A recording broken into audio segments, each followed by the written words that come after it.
በዚህ ዓለም ንግድም ሀሳብም ትምህርትም እውቀትም መውደቅ አለው፣ ለአንዳንድ መነሳት ሰዎች ሁሉም ነገር ከአንዳንድ ሰዎች የምሰማው መማርም ከአንዳንድ ሰዎች ደግሞ መነገድም ማረስም ለአንዳንድ ሰዎች መቆፈርም የምነግረውን ነገር መመንኮስም ልንገራችሁ ማለት ነው። መቀሰስም መጳጳስም እና ሁሉም ጎዳና ነው። እኔ እሾህ አለው፣ በነገራችን ላይ እንቅፋት አለው። ምክር እሰማለሁ፣ ምክር ፈሪ የሆነ ሰው አይ እናገራለሁ። በቃ ይሄንን ከዛ ያልጀመረውም ያለ ሰው የትም ምን አይደርስም። ይላሉ መሰላቸው? አንዳንድ ሰው ወደ አረብ ሀገር ምን ስመጣ እባላለሁ ወደ ማለትን አረብ ሀገር እግዚአብሔር ምን ስመጣ ይለኛል እንጂ ሰው ምን ይለኛል ባሌ ያለ ይሆነናል፣ ልጅ ማለትን ያልተወ ይኖረናል፣ ሰው ደግሞ ጓደኛ ማደግ ይኖረናል አይችልም። ማለት ነው።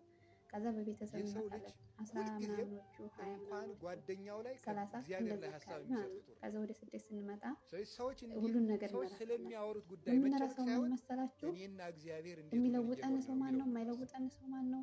ወደ ሰው ሀገራችን የፈለገውን ተመልሰን ማውራት መቼ ይችላል። ነው የምንሄደው? ምን ብለን ሁላችንም እኛ ግን ስንመጣ መስራት 2 ያለብን ዓመት ነው። የራሳችን። ስለዚህ ከዛ በላይ ከፈሪነት የሚቆይ የለም። መጠበቅ በቃ ሰው ምን የምንመጣው ይለኛል 2 የሚለው ዓመት መቻል ወይም እንዲህ 2 ዓመት ቢገጥመኝ የሆነ ነገር አሳክተን ብዋረድ እንሄዳለን እሬ ብለን ባስ አልነካካ አለ። እሺ 2 ዓመት ብለን የምንችለውን መጣን ነገር እንበል። በእግዚአብሔር አምነን ሰው በ2 ዓመት አማክረን መጣን አቅደን ብለን መስራት። ብራችንን በማን ነው የተበላሸው የምናስቀምጠው? ይበላል፣ በእህት በወንድም ወይስ ባክስት ባጎት? እና 2 ዓመት እዚህ መሞከር። እውነት 2 ዓመት መተነ ባክስት ባጎት አሁን ብዙ ሰው በባል ራሱ በምን በእኛ ቤት ብከነ ያለው ሰው ካልተቀየርን ማለት ነው።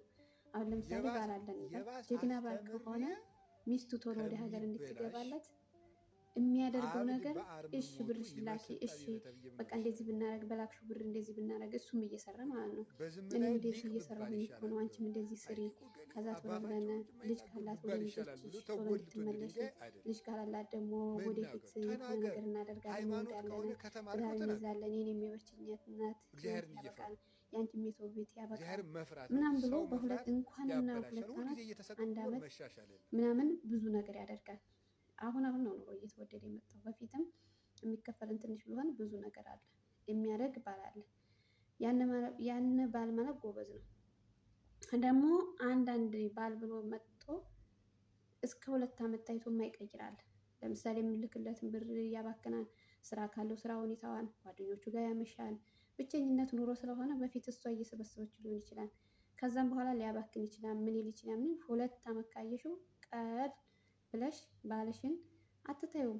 ግን የምልኪውን ነገር በራስሽ ወይም ይሻላል ባልሽው ሰው ልከሽ የሆነ ነገር ቢሰራልሽ ተመልሰሽ ሄደሽ ባልሽ ጋር ትሆኛለሽ።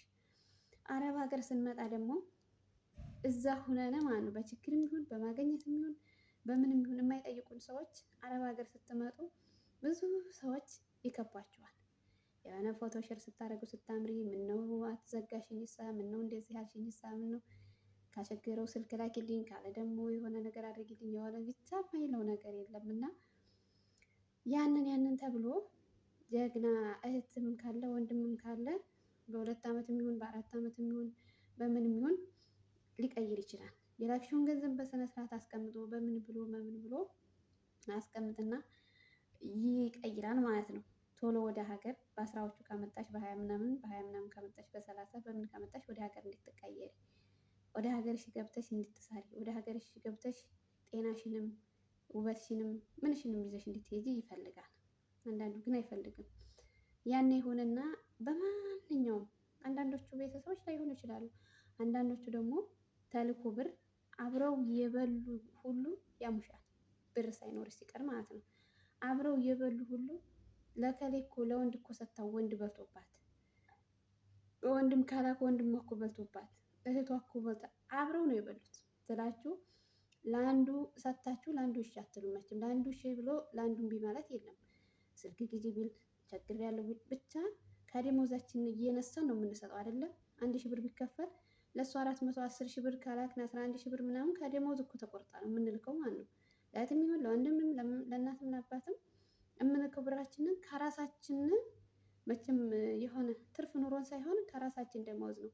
ግን ያንን እያደረግንላቸው አንዳንድ ጊዜ ወደ ሀገር ልንገባ ስንል የሆነ ነገር ብንጠይቅ ወይም ብር ሳይኖረና ካለቀ ወይም የሆነ ትንሽ ብር ካለና እንዴ በዚች ምን ልትሰሪ ትንሽ ቆይና ስሪ፣ እስከዛሬ የላክሽውን በሱ እኮ እየላክሽ እስከዛሬ የላክሽውን በወንድ እኮ እየላክሽ ወንድ በልቶብሽ አክስት አጎት በልቶብን ይላል። ሁሉም ሰው አክስትም አጎትም ወንድም እህትም ባለም በሉት ፍቅረኛ የኛን መቀየር ቢፈልግ ኑሮ ይቀይራል ነበር። ግን አይቀይሩም። የኛን መቀየር አይፈልጉም አንዳንዶቹ ማለት ነው። ግን እሺ ያን ነገር ካለፈ በኋላ ብር ባይኖረን ቤት ባይኖረን ያሰብነው ሁሉ ባይሳካ አንድ ሰው ያችን ሴት እንዴት ነው የሚያደርጋት? በቃ ትንሽ ካላት እንኳን ትንሽ ነገር ካላት ለምሳሌ ወደ ሀገር መግባት ብትጓጓ እንኳን የለሽም አይደለም። በቃ በሀሳብ መደገፍ እህቴ በቃ ስሪ እስኪ ትንሽ ቀን ለዚች ያጂ ስደት በስደት ወጣትነሽን በስደት የሆነ ነገርሽን ካጨረሽ ያለፈው አልፏል። የአሁኑን ደግሞ ትንሽ ስሪ እስኪ የሆነ ነገር አድርጊና ነኝ አልፏን አይደል አይሉ። እንደውም እሷ ያላደረገችውን ሁሉ ይላሉ። ሁሉ ማለት ነው። እንደዚህ አድርጋ እንደዚህ አድርጋ እዚህ 5 ነገር አይልልኝም ብላ ልካ ይሳካልኛም ብላ ልካ ያንን ነገር ካልተደረገላት በጣም ከዛ ለያንኛውን ሰውዬ ደግሞ የላከችበትን ሰውዬ ወይም የሰጠችውን ሰዎች ለሁሉም ካሰጠች የላከችው ሰውዬ ቢያበላሽባት እንኳን ለሌላ ሄዳ መናገር ያቅታታል። ምክንያቱም ቢጣሉስ ምን ቢሉስ እያለ ግን እኮ ያኔ ይሰማል፣ መሰማት እኮ ይሰማል። ግን እሷ ለመናገር በቃ ስደትን ስላየነ ብዙ ነገሮችን ስላየነ እከሌና እከሌ እንዲጣሉ አይፈልግም። እከሌና እከሌ እንዲነጋገሩ አትፈልግም። እከሌና እከሌ በቃ ከዛ ወደ ሌላ ይቀየስና 4 ዓመት ይታሰባል ማለት ነው። ከዛ ከ4 ዓመት ደግሞ እስከ 6 ዓመት ከ6 ዓመት ደግሞ እስከ 12 እና ብቻ ዓመት እለት ነው። እኛ ምንም ነገር የሰው ቤት ቢመቸን እንዲሁ አረቦቹ ምናጤ ካልሆኑ በቀር 2 ዓመት ጨርሶ የሚሄድ ሰው ያለበለዛ ተሳክቶለት የሚሄድ ከስንት አንድ ነው። 10 ዓመት 11 12 ምናምን ከዛም በኋላ ታውቃላችሁ ብዙ ነገሮች ይቀያየራሉ። ግን የእኔ ጥያቄ አንዳንድ ጊዜ ምክር አለመስማት በእኛ ሲደርስብን ብቻ ነው የምንሰማው።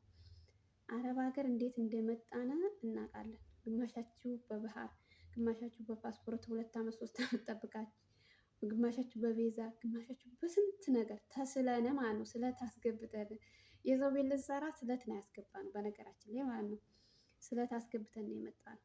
እንደዚህ ብለን የመጣንበትን ህይወት ልካችሁ ባላችሁ የማይቀይራችሁ ከሆነ እናት አባት እህት ወንድም የማይቀይራችሁ ከሆነ በብራችሁ እንደኔ ለምን በራሳችሁ አካውንት አታስገቡ? የራስ አካውንት ካለላችሁ እናት ምችም ቢሆን ምችም ምድር በላይ ካለች እናት አትገዳም፣ እናት አትበላም። ምንም ነገር ባሰራ ያልተማረች ብትሆን እንኳን ምንም ነገር ባሰራ እናት ብር ታስቀምጣለች። አሰራም ሊሆን ይችላል ምን ሊሆን ይችላል፣ ግን እናት ታስቀምጣለች። ማለት ጎበዝ ወንዶች፣ ጎበዝ ባል፣ ጎበዝ እህት ወንድም እንዳለ ሁሉ ግን የሚባክን ከሆነ በእናት አስቀምጦ በባህር የመጣ ነው እንጂ በፓስፖርት የመጣ ጠፍቶ የማይሰራ ሰው ሄዶ ያስተካክላል። ሄዶ ባንኩን አውጥቶ ገዝቶ የሚመጥ ይችላል። እና አብራችሁ በልታችሁ አብራችሁ አትሙ። ሀሜት ኃጢአት ነው። ቤተሰብ ለምሳሌ አንዱን ያማን፣ እኛም አንዱን እናማለን፣ እንተማማለን፣ ሲኦል እንገባለን። ስለዚህ መተማመት ጥሩ አይደለም። አንድ ነገር ከሰረ አንድ ነገር ካልተሳካ ያችን ያልተሳካላትን ሴት በሆነ ነገር እንተጋገዝ። የሆነ ነገር በሉን፣ የሆነ ነገር በቃ አላሪ ያልፋን የሚለውን ነገር እኛ እንላለን፣ እናንተም በሉና። ስለዚህ ጀግና ባል፣ ጀግና እህት፣ ጀግና ወንድም ለመሆን ሞክሩ። በቃ ብር ተሰርቶ የሚላክላችሁ እንድትቀየሩ እንድንቀየር ነው።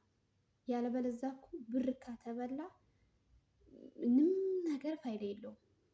አንድ ሴት ወደዚህ ስትመጣ እንዴት ከፍላ እንደምትመጣ ዋጋ ታውቃላችሁ። ስለዚህ ባል የሆናችሁ እህት ወንድም የሆናችሁ የሰው ገንዘብ የምትቀበሉ ያችን የምትቀበሏትን ገንዘብ በኃላፊነት ከተወጣችሁ ለእናንተም ለእሷም ለሁሉም ለጎረቤት ለሀገር ለምን ነገር ኩራት ትሆናላችሁ። ስማችሁ ይጠራል።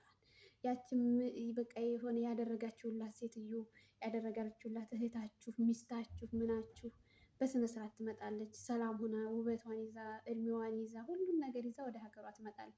ታመሰግናችኋለች። ምንም ነገር ባትሰጣችሁ እንኳን ፈጣሪ የጉልበታችሁን ዋጋ ፈጣሪ ኃላፊነታችሁን አይንሳችሁ ፈጣሪ ብላ ትመርቃችኋለች። እውነት ስደት ያለ ነው ማለት ነው። ስንመርቃችሁ እንዴት እንደሚደርስ ማለት ነው። በጣም ይደርሳል እውነት። ስለዚህ አብራችሁ በልታችሁ አብራችሁ አትሙ። እኔ በህይወት የሀሜት ያስጠላኝ እንኳን ቤተሰቤን ሌላውን ሲታማ አልወድም።